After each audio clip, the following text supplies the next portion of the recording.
Why we are talking about Mignano Montelungo in an environment, international environment. I don't need to point out that we Italians were on the wrong side at the very beginning, or as we see history today, we were on the wrong side. A part of the Italians did ally with the wanted to be part of the liberating Italy. And in Mignano Montelungo, for the first time, the Italians, young officers, joined the Allies, and they had to stay under the command of the 36th Texas Infantry Division. So for us Italians, the first time that we did really fight in World War II against the Germans was in Mignano Montelungo, and this was in December. One of the further enemies of during that time was the weather, and so the jeeps, the lorries couldn't move that much, and for this reason they were using mainly mules, and the best weapon of that time was the mortar. Here in the video you can see the Italian cemetery. Here are lying only Italians, and here in the main building are lying the soldiers who fought at Mignano Montelungo.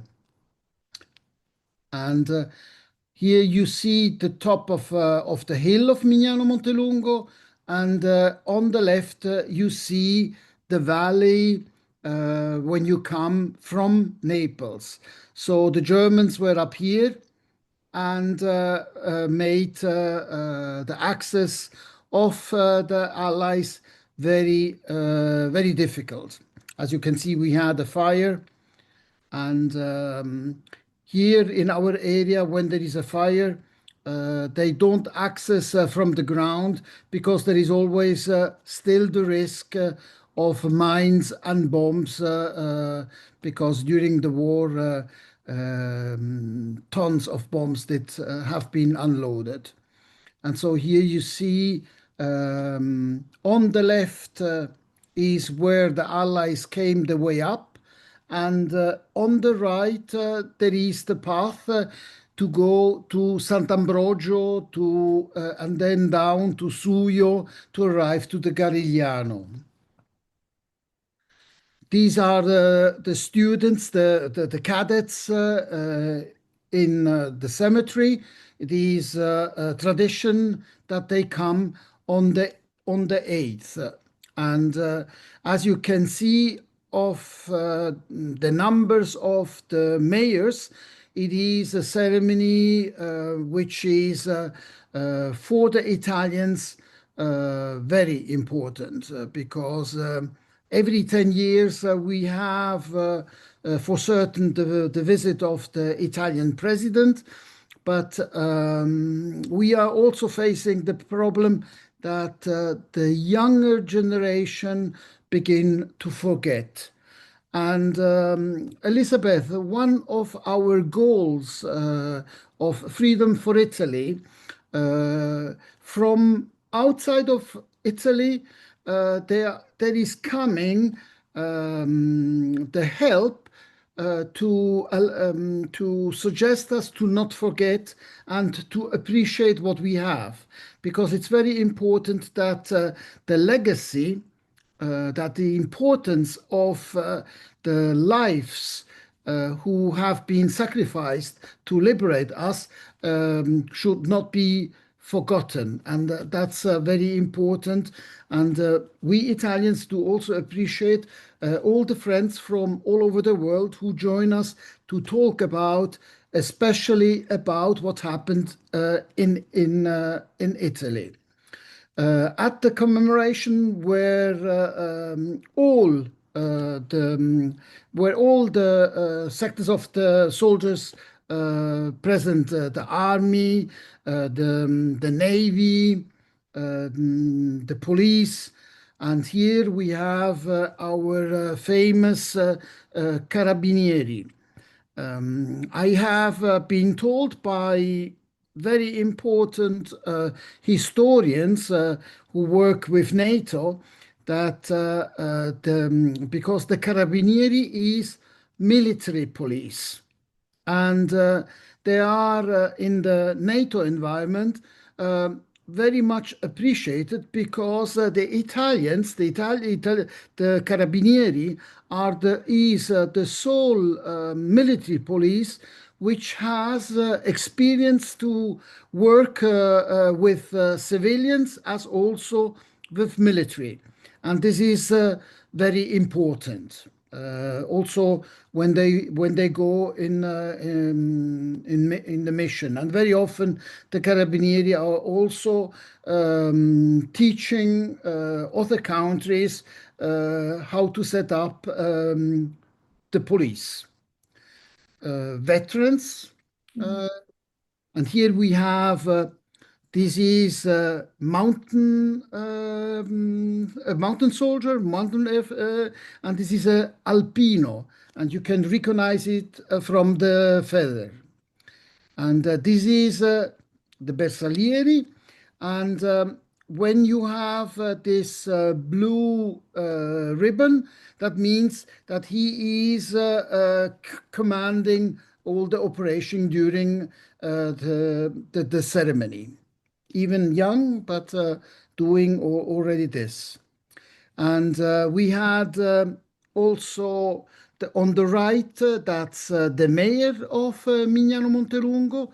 And on the left, this is the actual military attaché, Erica Bridge, from Great Britain. This is Generale Rispoli.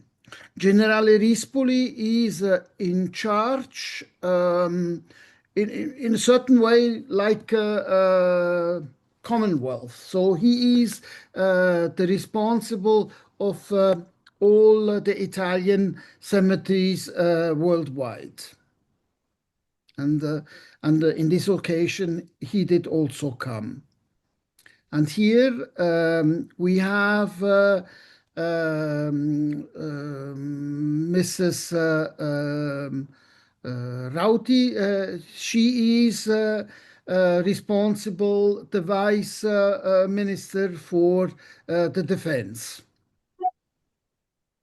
And okay, our wreath. So also here in Italy, more and more girls are joining the army. And here the priest is blessing the cemetery. So you see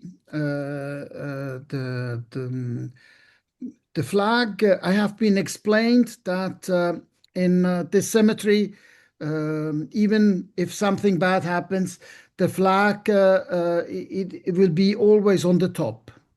They don't put it on half mast if there would be the necessity for a special event. And there you see all the soldiers standing during the commemoration. The speeches, the general, and here again the cadets. At the cemetery on the top, there is this inscription in Latin. We did die so that our nation, our homeland, can live. So, and at the end of the commemoration, I suggested to the military attaché, the British military attaché, to as it was on the way, she had just to extend it a little bit, but we have between Cassino and Mignano a column to remember when King George the Sixth in July 1944 did come to visit the troops, the British troops. No, um, it is there was something particular to point out that this here was the nearest point that you could join before Cassino, because Cassino after the bombing was like the land on the moon, all the craters, and it was too dangerous. Bombs, mines, malaria. So it was too dangerous for King George to access. I am very sorry that nobody of my friends, historians, could find footage or photos of the visit of King George at this specific spot. It's strange because normally they take always a video, a photo, but perhaps one day we will find something. Okay, so this is okay from the gentleman from the school, university. That's me. You can recognize me thanks my haircut. The, the vice principal of the school, Tony Battista, and this is gosh, I forgot his name now. Gianni Blasi. Gianni Blasi, yeah, Gianni Blasi, and on the very right, I don't know if you see him. Can you see Yeah, him? we see him. You see Yeah, we Marco. see him. Okay, no, because I have the persons in who are in the call, so I don't see it. Okay, so we had the movie of Gino. So it was very interesting because Marco and myself, we had the opportunity to see the movie and we were very impressed. High quality, very well done, good quality of the movie, and also the story was told very nice. Gino is was a kid of between 5 and 6 years, and he was living in Torice in the woods, and his father escaped. The mother had some problems, and so this small kid was living like a wild animal in the woods alone, and I think they did explain it very well, or Gino did explain it very well. His main worry was between surviving was eating, finding something to eat. So during the night, when the Canadian soldier, and he was in the woods, hidden in the woods, when the Canadian soldiers arrived by surprise into the woods, and they did light a fire. They and they were cooking, making coffee, and so the kid, which was very hungry, did get closer, and he was thinking how to become noticed, and so he began to bark like a dog, no? And so the soldiers were looking around, and at the very end, they discovered him, and he was really like a wild animal, and they picked him up, and but at the end, he wanted to be found. And to make a longer story short, they did nourish him, they gave him something to drink, and with the time, they adopted him. And this is something very similar to what the Polish soldiers did with the bear Wojtek. No, as they were very far away from the families, they needed also to get away from the war and enjoy a little bit of a glimpse of family. And so this child, this Gino, become like their son. And as in the documentary was very well explained, these soldiers we are not talking about men of 40, 50, 60 years. We are talking about young men from 21 to 24 years. And so they discovered this attitude of being a parent, even being very young. And so they started to care of him.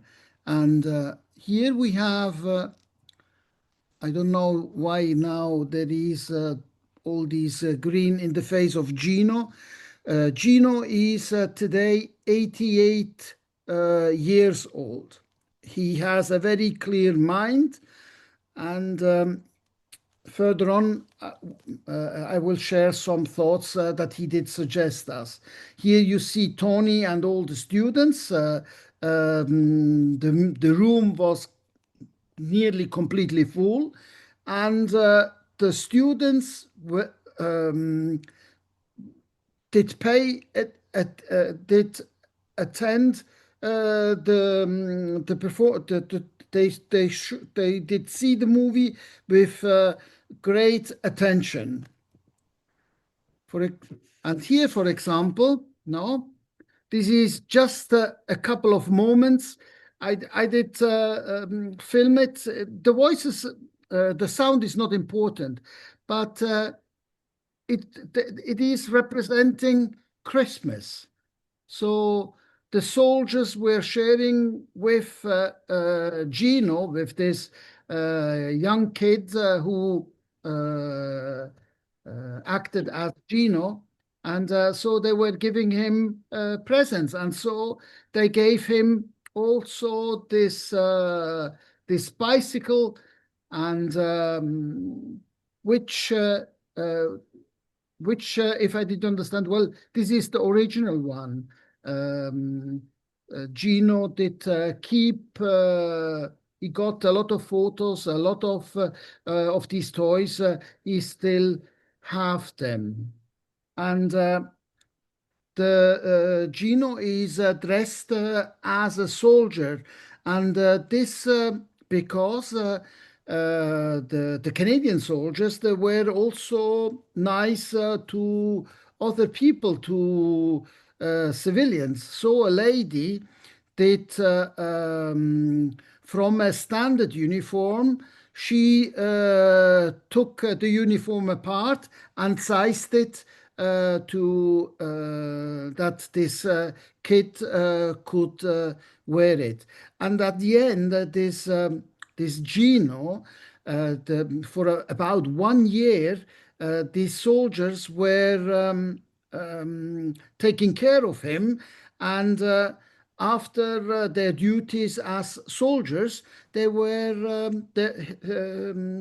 his teacher, learning to read, to count, to speak English, and he did become a very young, kind soldier. We did also understand from the documentary that the soldiers began to have problems because when the superior did find out that they were having a kid, he did annoy them, and he gave them the order that they had to get rid of him. They did find a family at first, but at the end, Gino was not living he was not enjoying staying there, and so the Canadian soldiers did find another couple, and they were only fiancés at that time. And Gino liked to stay with them, and at the very end, they got married, and they did really adopt Gino. These soldiers did take care as long as possible of Gino, and also gave money and took care. And once there was also a period that they could help him from Canada, but then they get lost, the contacts. In Mariangela, I don't know if Mariangela is also on the call tonight. Um, she deserved the most of the account because Mariangela got informed about this story, and she and some other friends did find out a part of the story of Gino, and then they continued to find more information, and Mariangela gave the duty to a friend in Canada to find out. They found the name of the soldier who took care of Gino, and so McDonald or something like this. So I don't remember. And and so this gentleman in Canada began to phone, and by chance they found the gentleman who took care of Gino. And so it was possible to reunite. Gino, as I said, is today 88. He speaks fluently English. He became an engineer. He became a very talented person working worldwide. And then we had the opportunity also to to see him via FaceTime. Um, and of course, 88, the connection was not the very best, and so Gino at the very end got also a little bit not annoyed, but with 88, to keep the tension alive, it's not the easiest, so he got lost a little bit. But as you can see from the photo, the students, because this young girl was asking Gino a question as others did, and a very smart question was, I do understand that you were scared during the war. Are you scared? Is there anything that scares you from the cause of the war? No? So uh, Gino, at the very beginning, because we were having troubles with the telephone connection, but at the end he remembered. And here in Italy, we love when we have special events. We have often fireworks, and also some fireworks which are just loud. And so he did explain to us that for him, when there are fireworks, it is a very difficult moment because he does not enjoy, but he remembers how scary it was at that time. So I hope that we, as Freedom for Italy, we will have the opportunity once they bring it on a platform, Amazon, Netflix, or whatever, that we can see it also in our homes. It's very interesting, and I hope when when Tony Battista comes back to Italy, that I can organize this at the university, because we have about 1,000 foreign students studying from 70 countries at the University of Cassino, and it would be interesting to share not always only the bad things, but also something positive. Here in the photos, you can see me on the left while talking. I was very glad that Marco joined us, and I wanted also to give him the opportunity to promote Campomarino, to talk about the Tuskegee men, and hopefully we will have also the opportunity to have him here to talk about this. And there you see Tony Battista, of course. Then we went to the Polish cemetery. No, here you can see it was a very nice sunny day. No, from the close you can see it was we were freezing, and here you see about roughly 1,000 soldiers lying at the Polish cemetery. On the right, you see Marco standing in front of the tomb of General Anders, and in front of General Anders' tomb, there is the tomb of his wife, the Abbey of Monte Cassino on the back. The characteristic that we need to point out of the Polish soldiers, there we have the several religions. We have the Catholics, we have the Orthodox, we have the Jews. So on May the 18th, we have the priests representing all the religions. Then we went also up to the Albaneta area, no? And there we see also our lunch walking. There was a cow. And further up, where the horses are, there is the Albaneta farm. And today there is a beer factory. Let's see. Just a moment. This is in these days how it does look like. Down there is Aquino. And you can also imagine how it was during the war, because that was could have been the situation. And here we have the Abbey. No, we are. This is taken from 593, is that right? Yes, yes. There you have in front Monte Trocchio. Below there you see Castle Hill. No, just coming out of the fog. And over there is Sant'Elia, and that's Valle Rotonda Valvori, no?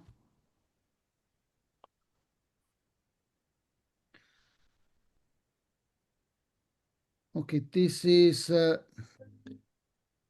video I've shown in when we were in Florida.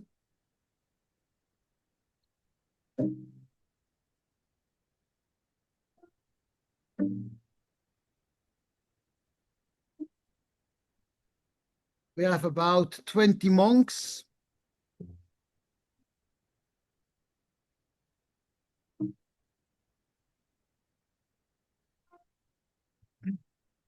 Below is the town of Cassino.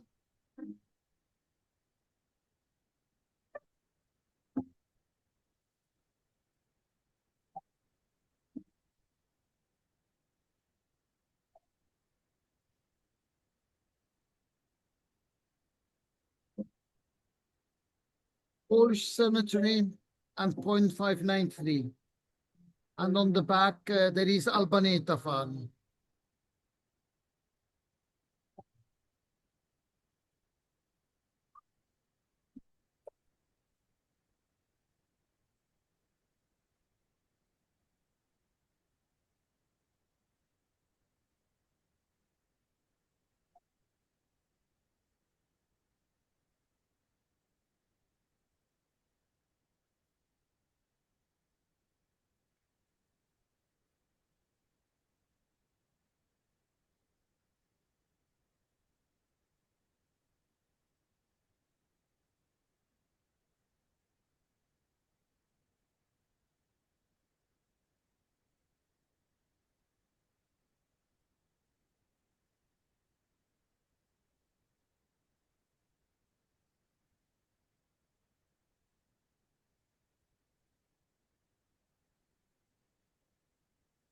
Then something new, which the most of you don't know.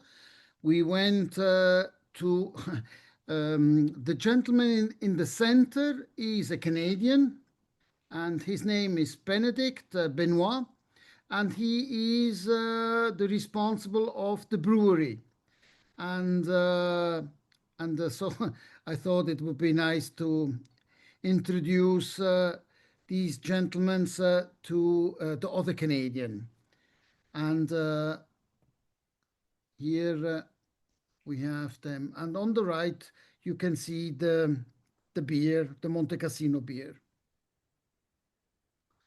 These are the famous caves. They were not accessible in these days because it's completely wet.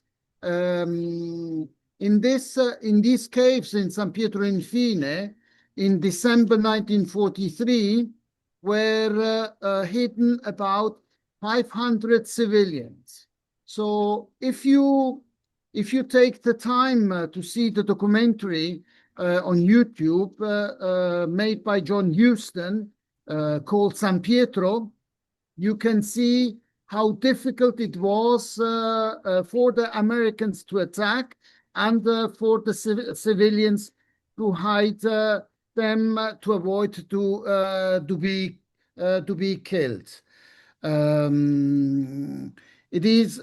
We had here the opportunity. I was glad to have the students for the first time.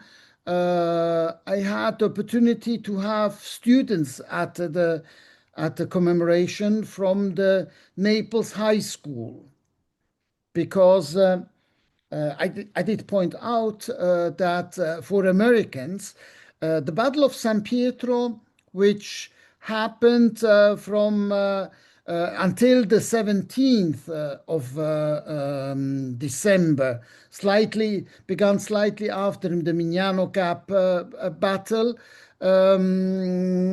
And it did interest more the Germans, the Italian civilians, and the Americans. There were not many. There were no Italian soldiers involved because San Pietro Infine was on the path to go to Cassino. And I did explain to the principal of the school that when you teach your students about how to write an account, no, they should read Ernie Pyle, and especially in San Pietro Infine, Ernie Pyle wrote a masterpiece of journalism which everybody should read, especially Americans, which is The Death of Captain Vasco. And then, if you like also documentaries, why not see the documentary made by John Huston? So we had these students. They have been invited to also to talk during the commemoration. So two of them did talk in Italian, and two of them did talk in English. And we had also some parents of these students, and they were glad that we did suggest them to come because they spend a lot of times on the books to understand what happened between Mignano and San Pietro Infine. On the right, on the left, you can see the gentleman coming from the Consulate of Naples, Michael Bonapartis, and then are all the students. And here we have the mayor of San Pietro Infine. My name is Antonio Vacca and the mayor of San Pietro. This event is important event for the citizen of San Pietro Infine and American people and the U.S. Army for combating it into this town in the 1943, the Second World War. This event is an event for to message the peace message and the new generations. You don't have the war. This event remember of the victims, to American and the Italian victims, and the citizens of San Pietro. This memorial park is a testimonial for the new generation to the peace and not war. At least he tried to speak English. And here we have, this is the gentleman from the consulate. This is Colonel Natalie Meng from Allied American Italian force in Laco Patria. And here we have the whole American delegation and also some other citizens. And here we have here two monuments in San Pietro Infine. Have been killed 140 civilians, mainly elderly, women and children. And it is this taller monument, and then we have the smaller monument dedicated to the soldiers of the 36th Texas Infantry Division, and they lost there about 1,200 men. Talking still about the documentary of John Huston. The documentary of John Huston has been banned for decades. America was not ready seeing all these soldiers dying.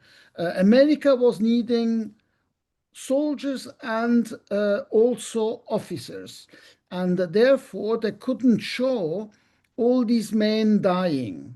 So this documentary has been banned because it was causing too much trouble. John Huston was also facing some troubles because they were saying that he might be against the war.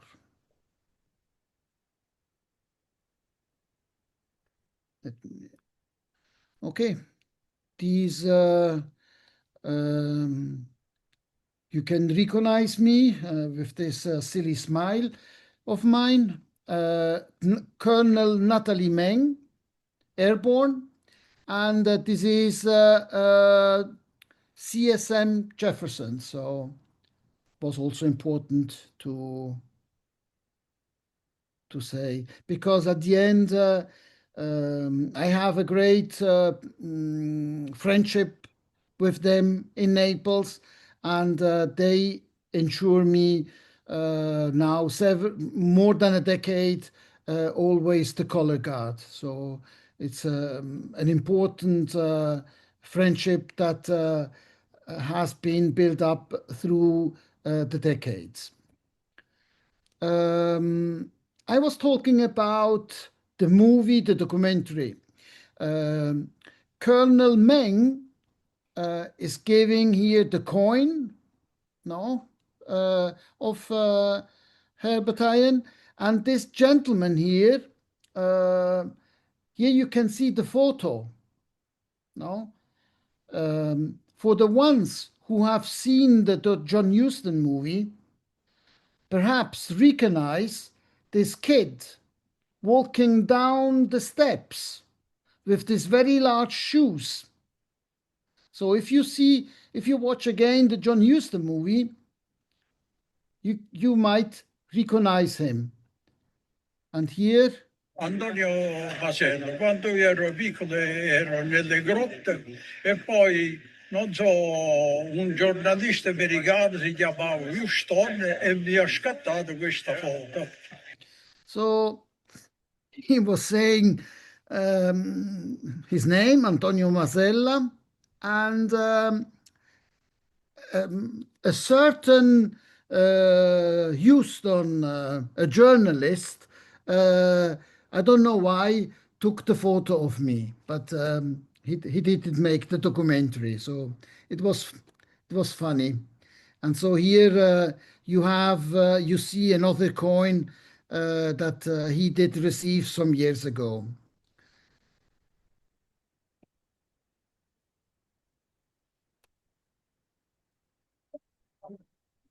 Hi, my name is Isabella. I'm from Naples Middle High School.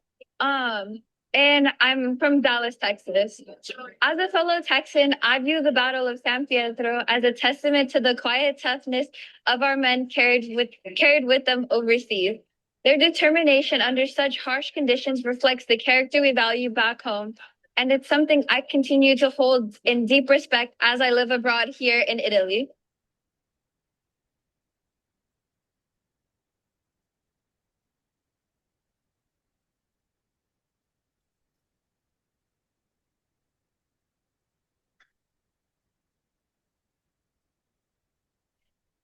Okay. So I'm Mike Bonapartis. I am the regional security officer at the U.S. Consulate in Naples. Very happy and honored to be here. I think this is a great opportunity to kind of remember, obviously, the events that have happened here in the past, but also to kind of look towards the future and to use this as a guide for the future and to kind of inform our policy and our actions in the future. I also think it's very important to obviously remember those who have come before. As a veteran myself, I find great honor in being part of a ceremony like this in this community. And I think it's incumbent on veterans in the United States and our Italian friends as well to use these experiences to guide us in how we'll move forward in an uncertain future. And obviously to remember the people that were here before. Because when it comes down to it, if we don't remember the people that gave the sacrifices in the future, who will be willing to give those same sacrifices when they're needed? I think George Washington said something along the lines of the way that we treat our veterans will directly impact the willingness of people to serve in the future. So again, I think it's important to be here to remember the sacrifices that were given, but also to learn the lessons that emerged from the conflict, and to use that again to guide how we conduct policy in the future. So I'm very honored to be here. I'm very happy to be here, and hopefully first of many commemorations to come. So these were spontaneous messages that the student and also Bonapartis wanted to share with us. Here we have my main contacts on the left. This is the civilian American working for Natalie Meng, who helps me with all the organization. Natalie Meng, the mayor, and the CSM. And here we have again some members, and this gentleman here, I will invite him. He is a researcher for the university, and he did also cooperate with Professor D'Alessandro for the event in Telese with the 45th Division. With all what happens in the world, unfortunately, the best suggestion is that everybody tries to solve the problems that they have in their homeland.